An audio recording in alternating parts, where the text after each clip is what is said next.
হে কি, জল নেই? জল শেষ হয়ে গেল নাকি? এই জানো তো, গ্রামের সব জলাশয়ের জলস্তর না নেমে গেছে, পুকুরও শুকিয়ে গেছে, কুয়োতে জল অনেক নিচে চলে গেছে। কি যে হবে কে জানে। এই বছর তো বৃষ্টি হয়েছে কম, তার উপর মানুষজন জল ব্যবহারের চেয়ে নষ্ট করে বেশি। দেখি, মহারাজকে বলতে হবে।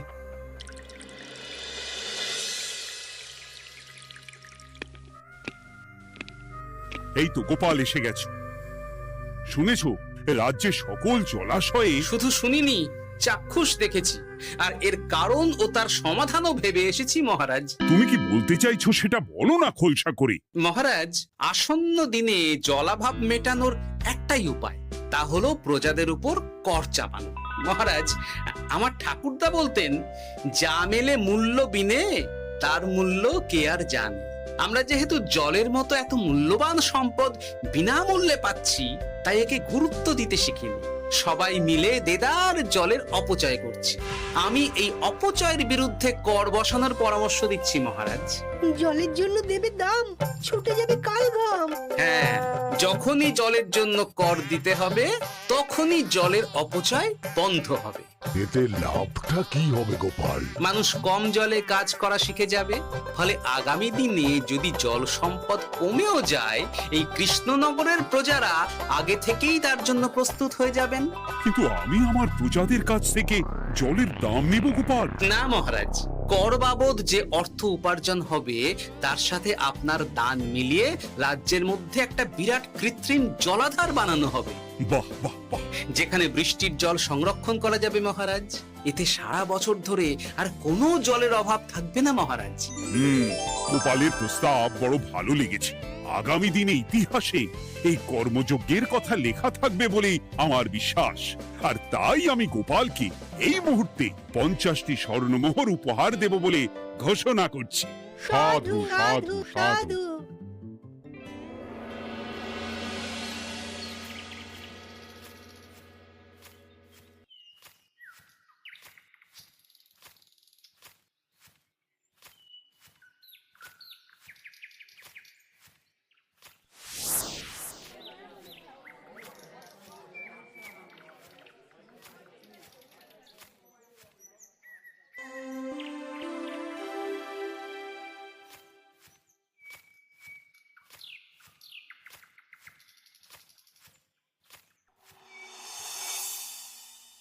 মানে আমার এই এতটুকু স্বাদ তুমি পূর্ণ করবে না? আমি কি নিজের জন্য চেয়েছি নাকি? সবই তো পাবে তোমার মেয়ে আর জামাই। হ্যাঁ, সে বুঝেছি গিন্নি, তাই বলে এতগুলো মুদ্রা আমি খরচ করতে পারবো না। পারবে না? আমি তাঁতির বাড়ি থেকে মেয়ে জামাইয়ের জন্য কয়েকটা শাড়ি আর ভালো পাঞ্জাবি কিনে একটু পাঠাবো। কিন্তু এখন আমার কাছে অত মুদ্রা নেই গিন্নি, পরে পেলে আমি ঠিক তোমার স্বাদ পূরণ করব।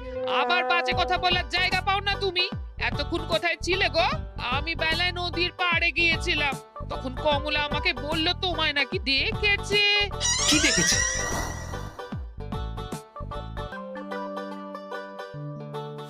কোথায় গেল? এত বড় মুদ্রা থলে কি হাওয়াতে উবে গেল নাকি? এই রে, এ তো মহা ঝামেলা। কখন কি যে গিন্নিকে খবর দিচ্ছে সেটা টেরও পাইনি। বলি মুখে কুলু পাটলে যে বড়, বলি রাজা মশাইয়ের কাছ থেকে যে এত রোজগার করো, সেই মুদ্রা যায় কোথায়? আহ, কানের মাথা খেও না তো। আমি কি তোমার কোনো কিছুর অভাব রেখেছি? বলো একবার। খাওয়া পড়া কোনো কিছুর তো কোনো খামতি নেই তোমার। মানছি রাখোনি, কিন্তু তাই বলে আমিও তোমার স্ত্রী, তোমার গিন্নি গো গিন্নি, তাই না?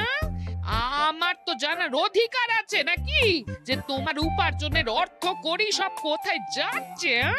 জানবে জানবে, সব জানবে। এখন কিছু খেতে দাও দেখি, পেটে ছুঁচোয় ডন বৈঠক মারছে। না, এরপর থেকে আর মহারাজের কাছে উপহার পেলে ওইভাবে খোলা হাটের মধ্যে দিয়ে আসা যাওয়া করা যাবে না।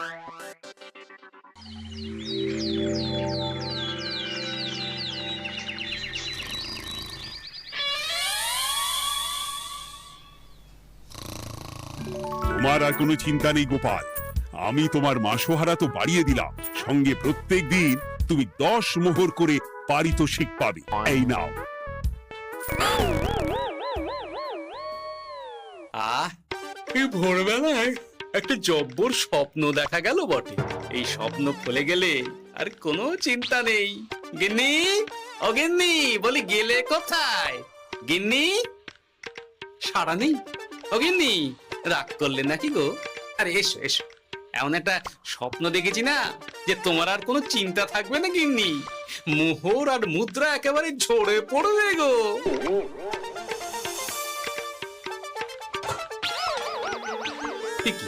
এইসব ফলাহার সাজিয়ে রেখে গেল কোথায় গিন্নি? নিজের বাপের বাড়িতে তো যাবে না, কেউ নেই সেখানে। মেয়ের বাড়ি গেল নাকি? না, মেয়ের বাড়িতে তো গিন্নি যায় না। তাহলে না না, খালি পেটে এত ভাবতে পারছি না। আগে মুখ হাত ধুয়ে এসে কিছু খেয়ে নি, তারপর দেখি গিন্নি কোথায় গেল। না, গিন্নিকে তো কোথাও দেখলাম না। গেল কোথায়? যাকে আগে রাজবাড়িতে তো যাই, ফেরার সময় না হয় আবার খোঁজ নেব, ততক্ষণে ফিরেও আসতে পারে।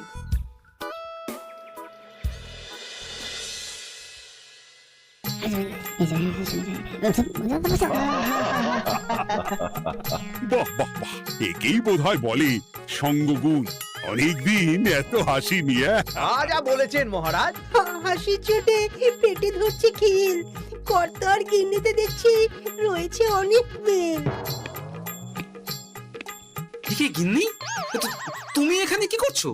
কি গোপাল, তুমি রাজসভায় এলে যে বড়? তুমি নাকি রাজসভার কাজ থেকে অবসর নিতে চেয়েছো? হ্যাঁ, এই কথা কে বললো মহারাজ? এই তো উনি বললেন। বলি আমি আবার কি করব? তুমি আমায় একটা কাজ দিলে আর সেটা আমি করব না বলো? আমি তোমায় কাজ দিলাম? কি কাজ? বাবা গোপাল, তুমি কি আকাশ থেকে পড়লে নাকি? তুমিই তো তোমার গিন্নিকে বলে পাঠিয়েছো যে তুমি আর রাজসভার কাজে যোগ দিতে চাও না। তোমার নাকি আর কাজে মতি নেই, তুমি বিশ্রাম চাও। এই রে, গিন্নি দেখি ভয়ঙ্কর চাল দিয়েছে। আমার নামে রাজসভায় এসে এইসব বলেছে। তাই কথা ঠিকই গোপাল, যে তোমার অবসর গ্রহণের কথা শুনে আমি বিশেষ মনমরা হয়ে পড়েছিলাম। কিন্তু তোমার গিন্নি যেভাবে রাজসভায় হাসি মজা হুল্লোড় পরিবেশন করছে, তাতে আমার মনে হচ্ছে এই সাপে বড় হয়েছে। এই বেলা যদি গোপালকে কায়দা করে রাজসভা থেকে তাড়ানো যায়, তাহলে আমার পথ থেকে বিরাট বড় একটা কাঁটা উপড়ে ফেলা যাবে। গোপাল গিন্নি সবার মধ্যে বিলিয়েছেন হাসি, তার জন্য রাজামশাই হয়েছেন ভারী খুশি। হ্যাঁ গোপাল, তাই আমি ঠিক করেছি তোমার স্থানে আমি তোমার গিন্নিকেই বহাল করব। হ্যাঁ, তোমার সঙ্গে ঘর সংসার করে ওর বুদ্ধি বেশ খোলতাই হয়েছে, সেটা বোঝাই যাচ্ছে। এছাড়াও আমাদের অনেক পরামর্শ দিয়ে সাহায্যও করতে পারবে। তাছাড়া উনি মহিলা বলে অন্দরমহলেও যেতে পারবেন, রানীমাও খুশি হবেন বলেই তো আমার বিশ্বাস। কি গোপাল গিন্নি, তোমার এই কাজ করতে কোনো আপত্তি নেই তো? আপত্তি কেন থাকবে মহারাজ? আমি ধন্য আপনি আমায় এত বড় সম্মান দিচ্ছেন বলে। এ তুমি আমার কত বড় সর্বনাশ করলে গিন্নি। তুমি কিনা শেষে আমার চাকরিটাই খেলে। এটা গোপালের জন্য বড় ভালো হলো, তাই না? কোনো কাজ করতে হবে না, কিন্তু রোজগার আগের মতোই থাকবে। অবসর আর উপার্জন একসাথে। না হে গোপাল, তুমি আর এখানে কাঁচুমাচু মুখে দাঁড়িয়ে না থেকে নিজের বিশ্রামে ব্যাঘাত ঘটিও না। আমাকে সবার কাজ শুরু করতে দাও। যথা আজ্ঞা মহারাজ।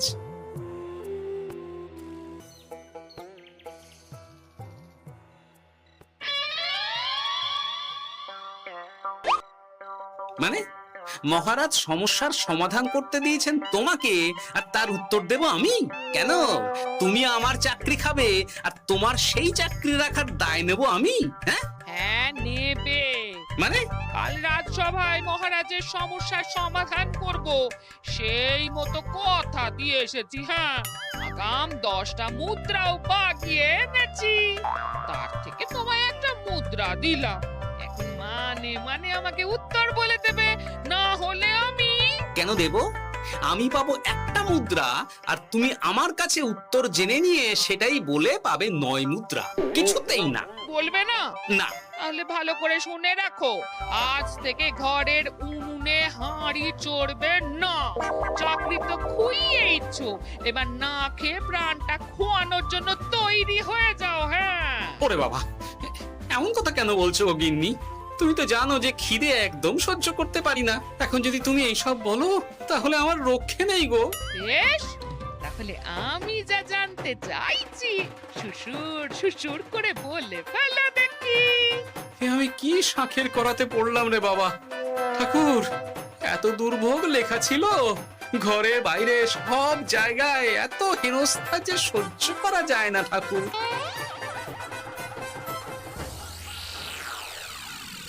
একেই তো বলে গো গিন্নি, মেঘ না চাইতেই জল।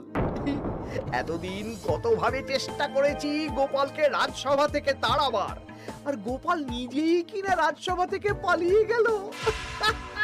সব বলছো? তোমার শরীর ঠিক আছে তো?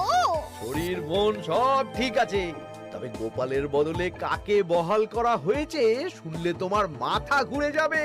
কাকে? গোপাল গিন্নিকে। আমার কিন্তু বিষয়টা খুব একটা সরল ঠেকছে না গো। গোপাল ভাঁড়ের বুদ্ধি তো আর যে সে বুদ্ধি নয়।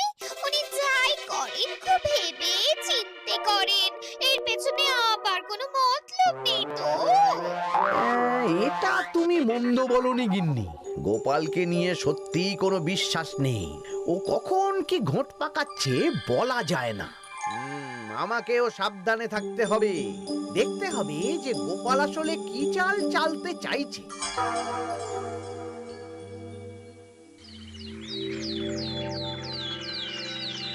হ্যাঁ গোপাল গিন্নি, এই একটাই প্রশ্ন আমায় সারা রাত ধরে জাগিয়ে রেখেছে। মানুষ মরে ভূত হয়, ভূত কি মরে? তাহলে ভূত মরলে কি হয়? মানে মহারাজ, এই প্রশ্নের উত্তর আমার আজকে দিতে ইচ্ছে করছে না। হ্যাঁ, আমি না হয় আপনাকে আগামীকাল এই প্রশ্নের উত্তর দেব, ঠিক আছে? হ্যাঁ, গাছ থেকে পড়ে গেলে জাপটে ধরে ডালকে।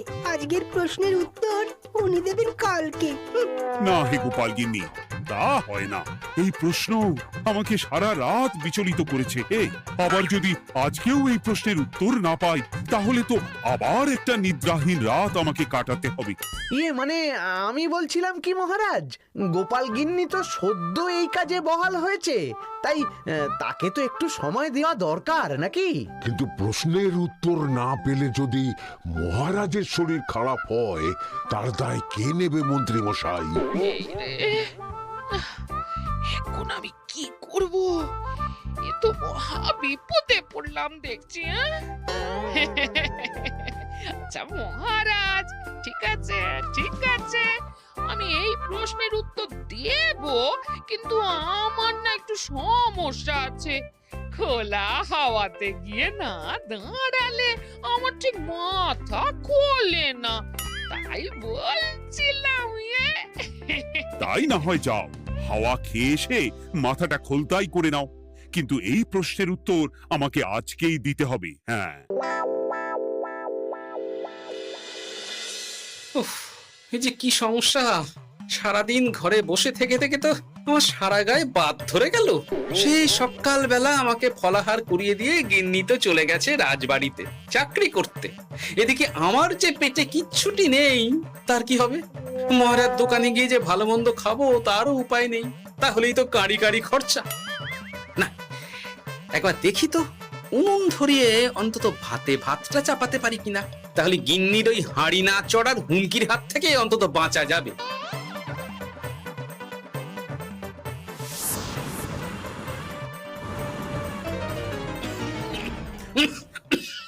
ও বাবা গো, ও বাবা, এত কেসে কেসে সোজা শেষ যাত্রা হয়ে যাবে আমার। না, এর চেয়ে না খেয়ে মরাও ঢের ভালো। দেখি তুমি বাড়িতে কেন?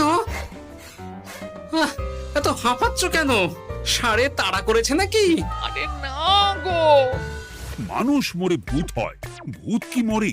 তাহলে ভূত মরলে কি হয়? খোলা হাওয়াতে গিয়ে না দাঁড়ালে আমার ঠিক মাথা খোলে না। ও, এই হলো ব্যাপার। বেশ, এর উত্তর তোমায় আমি বলে দিচ্ছি। ভূত মরে প্রথমে এক ঝুড়ি অন্ধকার হয়, সেই অন্ধকার হাওয়াতে উড়ে বেড়ায়। এক সময় সেই অন্ধকার পাতলা হতে হতে কুয়াশার মতো হয়ে যায়। ব্যাস, মিটে গেল। ব্যাস, মিটে গেল। যদি রাজা মশাই এই কথা বিশ্বাস না করেন, তুমি হলপ করে বলবে আপনি যখন মরবেন একদম মিলিয়ে নেবেন মহারাজ, এর চেয়ে এক পা এদিক ওদিক হয় না যেন। হ্যাঁ, এই না হলে তুমি গোপাল ভাঁড় বুঝেছো তাহলে? এই তুমি চিন্তা করো না, রাজবাড়ি থেকে ফেরার সময় আমি তোমার জন্য অনেক অনেক বাজার করে আনবো, ঠিক আছে? এই আমি যাই। এ তো ভারী মজা হলো। মহারাজ তক্ষুনি প্রশ্নের উত্তর চাইলে গিন্নি এইভাবে সেই রাজবাড়ি থেকে দুধ দাঁড়িয়ে ছুটে আসছে উত্তর জানতে। আমাকে তুমি একটা চাল দিয়ে কুপকাত করেছো তো গিন্নি। এইবার বুঝবে কত ধানে কত চাল।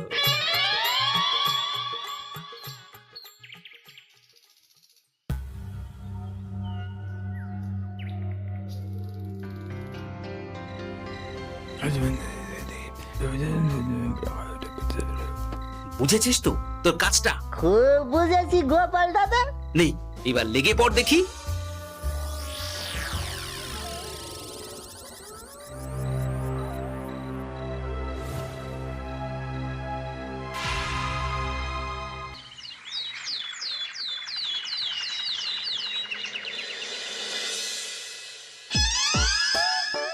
তাহলে আর বলছি কি তোমাদের, সকালবেলায় উঠে দেখি মুখের এই হাল।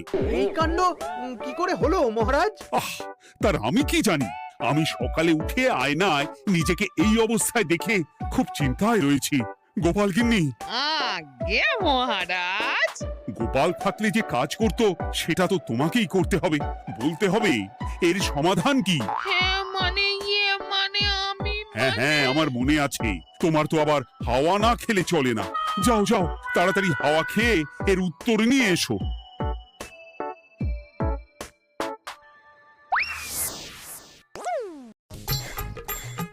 এই জন্য তুমি এত দূর ছুটে এলে গিন্নি? মহারাজকে বলবে যে তিনি যেন আজ রাতে চাদরটা মুখে ভালো করে মুড়িয়ে ঘুমোন, তাহলেই মিটে যাবে।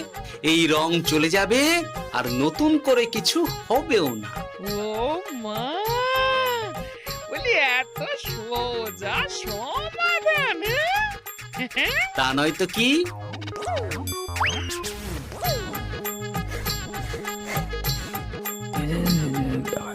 কাল সারা রাত আকাশে একবার দেখলাম চাঁদ উঠেছে, আর একবার দেখলাম ঘোর অমাবস্যা। এর কারণ কি? একই রাতে দুই তিথি হয় কি করে? মানে আর একটা সমস্যা। হ্যাঁ, এটা আগে বললেই তো হতো মহারাজ।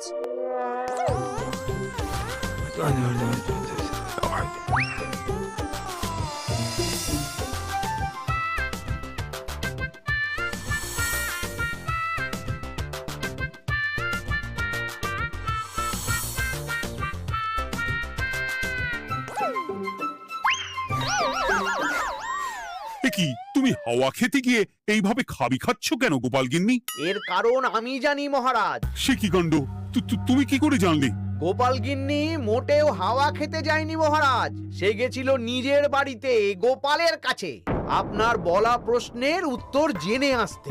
মানে গোপাল গিন্নি তার মানে আমাকে ঠকিয়েছে? তা জানি না মহারাজ, তবে আমার মনে হয় এর পেছনে গোপালের কোনো গভীর ষড়যন্ত্র আছে, না হলে সে এমনটা করবে কেন?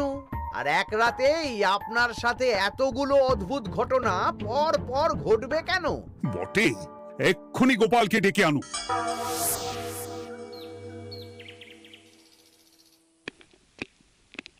না মহারাজ, আমি সত্যি অবসর চেয়েছিলাম, আর তাই আমার গিন্নি আপনার কাছে এসে বলেছিল।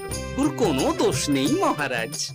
না মহারাজ, আমি মিথ্যে কথা বলেছি। হ্যাঁ, উনি আপনার কাছ থেকে পাওয়া সোনার মোহর নিয়ে বাড়ি যান না, তাই আমি ওকে শায়েস্তা করতে এই ফন্দি করেছিলাম। আসলে মহারাজ, আমি আপনার কাছ থেকে পাওয়া সোনার মোহর জল প্রকল্পের কাজে লাগাবো বলে কিছু জনকে নিয়ে একটা দল গঠন করতে গিয়েছিলাম, আর তাদের কাছেই ওগুলো রেখে এসেছি। এটা যদি আমার দোষ হয় তাহলে আমি ক্ষমা প্রার্থী মহারাজ। সাধু গোপাল, সাধু তোমার উত্তর। এই কাণ্ড! আর এদিকে রাজবাড়ি থেকে বাড়ি, আর বাড়ি থেকে রাজবাড়ি করতে করতে আমার প্রাণ ওষ্ঠাগত হয়ে গেছে মহারাজ। ওহ, আমার ঘাট হয়েছে, আপনি আমায় ক্ষমা করে দিন মহারাজ।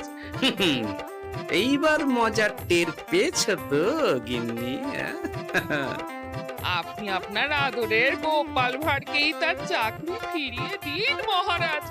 আমি যাই আমার হেসেল সামলাতে।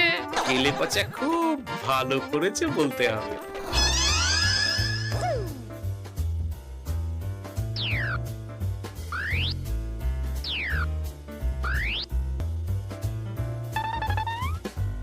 তবে মহারাজ, অমাবস্যা পূর্ণিমা সব আমার বুদ্ধিতেই কেলেপচা করেছিল।